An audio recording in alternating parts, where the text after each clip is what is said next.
LGBT brainwashing? Uh-oh. Our president is very smart. He's showing us things that enables people like Mike Benz and you and I to have these conversations about, because it's not ideological that USAID, which is not USAID, this is like one of these psyops right up top, like Federal Express is not owned by the government, Federal Reserve is not owned by the government, USAID is the Agency for International Development, not aid. And we see on television, there goes another pallet onto the C-130. Aid, U.S. aid from the American people. Oh, we're being nice. Yeah, we're being nice to people. We should be nice. We're the nice people of the world. But what these, and I'm sure Mike talked about this, like LGBTQ, these dance parties and things. If you look at these countries, like these are countries where we want to keep them away from Russia, overthrow the incumbents, and the way to garner support is to.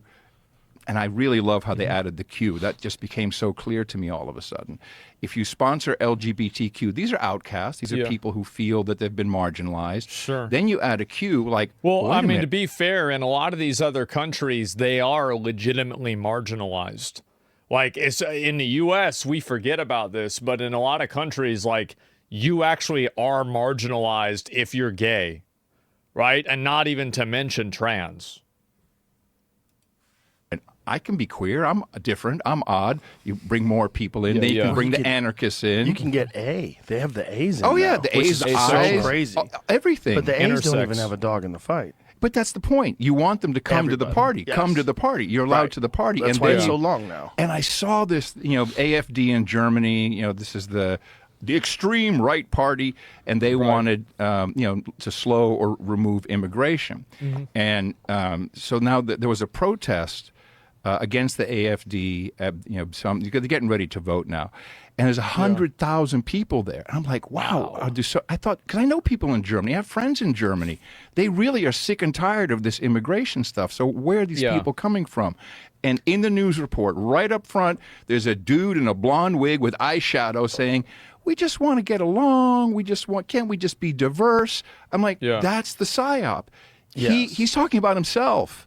So he wants to feel included, which, by the way, in America, you can do whatever you want, call yourself whatever you want. People really don't have an issue with that.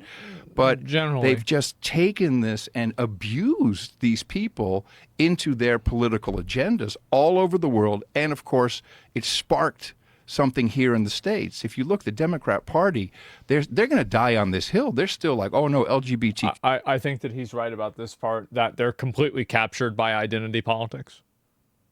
They are. They're completely captured. I don't know if they're ever going to be able to get over it without, like, a total reformation. They're taking away our rights because they know they can mobilize people to do that. And then you can throw in Palestine and all kinds of people. Did you see the city council thing in Worcester, Massachusetts yesterday that's gone viral today? Yeah, which one is Jamie, did you see it? I'm seeing it right now on Twitter. Oh, yeah. Pull this bitch up. Uh-oh.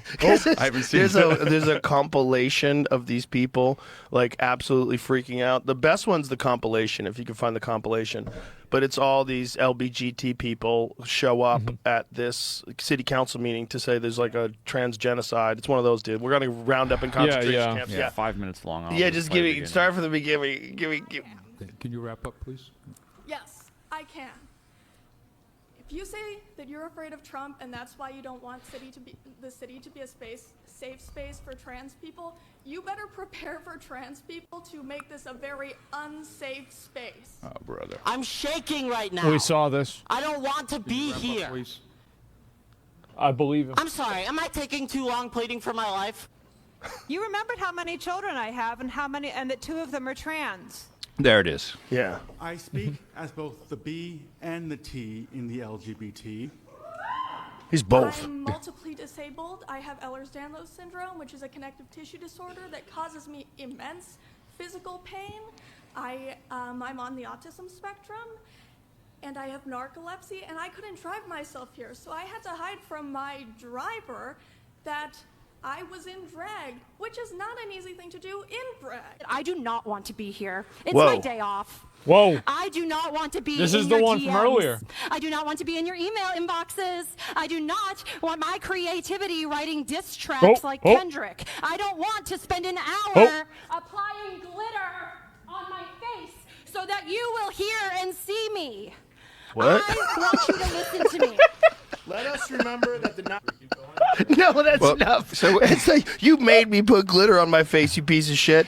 Because everyone knows Man. when you go to court, you have to have glitter. Yeah. on your face. These people need hugs. They need They need love. love. I They pray need for love. them. Yeah. The biggest way to psychologically manipulate people is, or there's three ways: old people, puppies, and children. And the Yeah. whole, and I followed this. It started around 2012, not coincidental. When you know about Occupy Wall Smith Mundt, Street. the Smith Mundt Act. So that's there was a law that was put in since the Church Commission. You can't propagandize the American people. Yeah. Defense Department and others went to the government and said, well, like we're on the internet now. We might accidentally, push some propaganda on people. Yeah. It started with bullying in schools. I know because John Dvorak and I, we followed it on No Agenda. Started with bullying. Then it was we needed anti-bullying laws. And we're literally going like, what happened to sticks and stones will break my bones or punch the bully in his nose? No. Then the teachers, and then we got hate speech laws, not actually laws, but, hate speech punishments. And this kept building up until you guaranteed parents through the American Medical Association, the Pediatric Society, all of these different trade groups, that if you don't transition your child, that child will commit suicide. Right. And that is a horrible thing that they've done. Think about these parents who may or may not one day wake up and go, what have I done? What have I done? Well, someone was Yeah. talking about this the other day, that this is the real problem, is that so many parents have committed to doing this to their children, and they cannot face They can't. the reality of what they've done, and so they're going to know. dig their heels Well, they in. don't know what it is, right? I mean, like, I think that, like, as a parent, like, there are a lot of things that kids can't consent to and parents can't consent their kids into, even if they want to, and that's for everybody's best interest. That's it. Forever, and And they're vote gonna Democrat. talk about gender affirming care. Yeah. and- Yes. But the thing is, that's a small percentage of people in the general population. Thank God. Yeah. And thank God, but they're overrepresented in the fact that they make it their whole life, and so they're very loud and very vocal, and then they become a political beach ball. I talk about beach I balls heard at you the talk about concert. that with Bridget. That's what Yeah, it is. It's totally. the political beach balls at a concert. They chuck them up in the air, so we always have something to fight about. So we're not paying attention to like the USAID stuff or a lot of the stuff. I think that Joe's bringing up a really good point here, is that a lot of these identity politics issues are basically being put forward as a distraction technique from economic policy. I think this is very true. I think it's always been true. That's like really important, and this is just a part of this intertangled web It's called of Munchausen syndrome. It's Munchausen by proxy, actually. If you're acting like that, you've convinced your kid that they have a disease. But I know what it is. Like, I get it. psyops that's been running our culture. I mean, I would say our government, but it's everything, right? Culture, So it's yes. the government has established its hooks in us and put fear and law and Yeah. rules.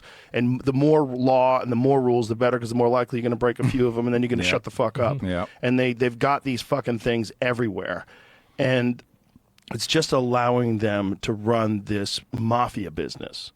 And there's a bunch of people that are reasonable. I think that's true, is that it's very hard to speak out against this stuff. And it wasn't, well, not anymore, but for a long time, it was very hard to speak out against this stuff. And that's why, for example, like the trans kid stuff, I think that's the point. That was the bridge too far. That really kind of, that was the straw that broke the camel's back. And then afterwards, now you see people like having a huge reaction against it, massive reaction against it. educated people that have Stockholm syndrome. Like Yeah. they don't want to admit that even their people, their cherished heroes like Obama, was a part of this. Big and that part. all these people that you think of as progressive Democrats, they were all a part of it. So anyway, it overflooded the dam and broke. Yeah, I guess so. Remember when Nick Merckx got backlash when he spoke against this? I do. And I think that radicalized a lot of people too when they saw that. They saw somebody like Nick Merckx who said, I don't want to have, gender ideology in like my kids' schools. and then he gets taken off of Call of Duty. Everybody hates Nick Merckx now. Everybody's dunking on Nick Merckx. And I think that a lot of people saw that and they were like, this is fucking ridiculous. And the fact is that as soon as it was possible to express that opinion, it turns out everybody actually had Nick's opinion. And it's a super majority opinion that the public has. And so the only way that this stuff was able to flourish and grow was when it was being protected ideologically completely. Supermajority? Yeah, absolutely.